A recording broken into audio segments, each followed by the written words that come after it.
أهلا بكم. دعونا ندخل مباشرة في موضوع يمس تقاليدنا وموائدنا، وتحديدا خلال فترة عيد الأضحى المبارك. في هذا الشرح سنضع استهلاكنا المعتاد للحوم الحمراء تحت مجهر العلم والأبحاث. كلنا نعلم أن هذه المناسبة السعيدة تجمعنا وتعزز الروابط الاجتماعية، واللحوم حسناً هي بلا شك البطل الأساسي على المائدة الاحتفالية. لكن لكي نرى الصورة كاملة سنحلل معاً كيف يمكننا التوفيق بين هذه التقاليد الثقافية العميقة وبين ما تحتاجه أجسامنا حقاً من الناحية البيولوجية. وبقوة في كل موسم أعياد، هل فعلاً يمكن أن تجتمع التقاليد مع الحفاظ على الصحة؟ من السهل جداً الانجراف وراء الأجواء الاحتفالية والأطباق الشهية، أليس كذلك؟ لكن التحدي الحقيقي هو كيف نصل لمعادلة التوازن بين الاستمتاع بطعام العيد وبين حماية صحة القلب والأوعية الدموية على المدى الطويل. من خلال هذا التحليل سنفكك هذا اللغز لنعرف متى يكون الطعام دواء ومتى بصراحة قد يتحول إلى عبء ثقيل على الجسم. ولتوضيح الصورة بشكل كامل وموضوعي، قمنا بتقسيم رحلتنا اليوم إلى 3 محاور رئيسية. أولاً، سنستكشف الفوائد الغذائية. ثانياً، سنلقي نظرة على المخاطر الصحية وتأثيرها على القلب. وأخيراً، سنقدم نصائحاً عملية وبسيطة لاستهلاك متوازن. لنبدأ بالقسم الأول، الفوائد الغذائية. دعونا نرى كيف تعتبر اللحوم الحمراء أشبه بمحطة طاقة حقيقية لأجسامنا. في الواقع هناك عناصر غذائية مذهلة ربما لا تخطر على بالنا فوراً عندما نفكر في اللحوم الحمراء. نحن لا نتحدث فقط عن البروتين هنا.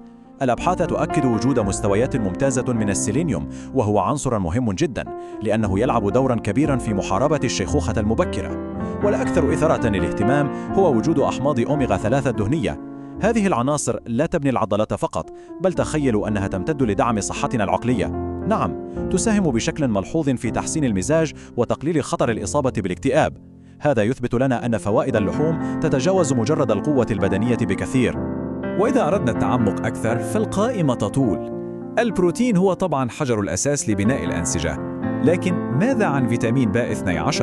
هذا الفيتامين حرفياً هو البطل الخفي لتكوين خلايا الدم الحمراء وتقوية جهازنا العصبي. وهناك الزنك الذي يعتبر الجندي الأول في تعزيز المناعة وتسريع التئام الجروح، خصوصاً في مراحل النمو المهمة. ولا يمكننا أبداً أن ننسى الحديد هو الذي ينقل الأكسجين في دمنا ويحارب فقر الدم. أضف إلى ذلك الدهون الحيوانية التي تمنحنا طاقة مستدامة. باختصار، الاستهلاك المعتدل يغذي أجسادنا بطرق معقدة ومهمة للغاية.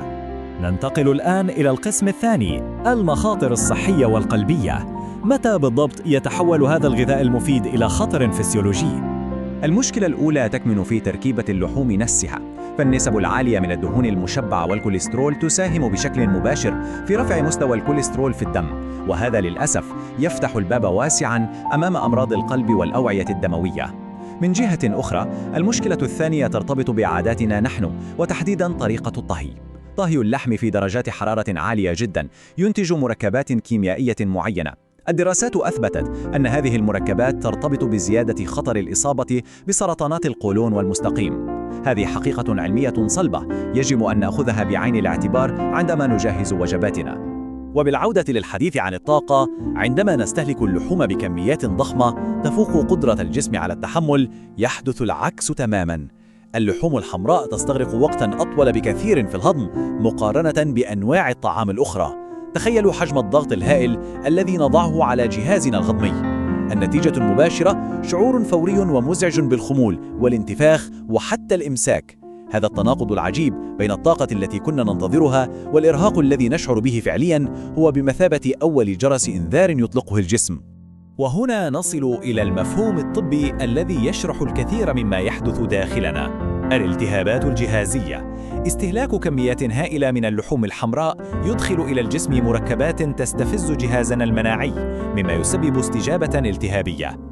عندما تتكرر هذه الالتهابات وتصبح مستمرة، فإنها تخلق بيئة مثالية، بيئة خصبة جدا لتطور الأمراض المزمنة. نحن هنا لا نتحدث عن مجرد ألم عابر في المعدة، بل نتحدث عن تسريع فعلي لظهور أمراض خطيرة مثل السكري وأمراض القلب وتصلب الشرايين. وهذا يقودنا إلى القسم الثالث والأخير، نصائح لاستهلاك متوازن. دعونا نضع خريطة طريق عملية للتعامل بذكاء مع وجبات العيد. الرقم الذهبي هنا هو من 12 إلى 18 أونص. هذا هو الحد الأقصى الموصى به أسبوعياً من اللحوم الحمراء المطبوخة. حفظ هذا الرقم كمرجع ذهني يساعدنا على تحويل النصائح الطبية المعقدة إلى هدف بسيط وملموس. الالتزام بهذا الحد يضمن لنا الحصول على كل الفوائد الغذائية المذهلة التي ذكرناها، مع الهروب بذكاء من فخ الدهون والالتهابات. ولتحضير طبق مثالي ومتوازن، العملية بسيطة جدا. الخطوة الأولى تبدأ من المصدر، لنختر دائما قطع اللحم الخالية أو الأقل دهونا. الخطوة الثانية في المطبخ، لنعتمد على الشواء المعتدل أو الطهي بالبخار بدل القلي، لكي نقلل من تكون المركبات الكيميائية الضارة. والخطوة الثالثة وهي حاسمة، التنوع. دعونا نملأ المساحة المتبقية من الطبق بالفواكه، الخضروات والحبوب الكاملة. هذا المزيج يعطينا الألياف التي تسرع الهضم وتعادل تأثير اللحوم الثقيلة. لحظة من فضلكم، يجب أن نتوقف هنا لتسليط الضوء على تحذير حيوي. القواعد العامة التي تحدثنا عنها قد لا تكون مناسبة للجميع، فالأشخاص الذين يعانون أصلاً من حالات صحية مسبقة مثل قصور القلب أو ارتفاع الكوليسترول أو ارتفاع ضغط الدم يحتاجون لوضع حدود أكثر صرامة بكثير. في هذه الحالات تقليل اللحوم الحمراء ليس مجرد خطوة لتحسين نمط الحياة، بل هو ضرورة طبية ملحة لتجنب تدهور الصحة. في النهاية يتركنا هذا الشرح أمام تساؤل جوهري: هل ستعيد خياراتنا الواعية تشكيل عاداتنا في الأعياد؟ المعرفة العلمية التي استعرضناها اليوم تمنحنا قوة حقيقية لاتخاذ قرارات مدروسة. مناسبات كعيد الأضحى هي بالتأكيد أوقات رائعة للفرح والتواصل، لكنها أيضاً فرصة ذهبية لإعادة التفكير في عاداتنا الغذائية. تطبيق استراتيجيات الاعتدال والاختيار الذكي لا يقل أبداً من متعة العيد، بل يضمن استمرار هذه الفرحة بصحة وعافية لسنوات طويلة قادمة. السر كله يكمن في الوعي والاستمتاع به.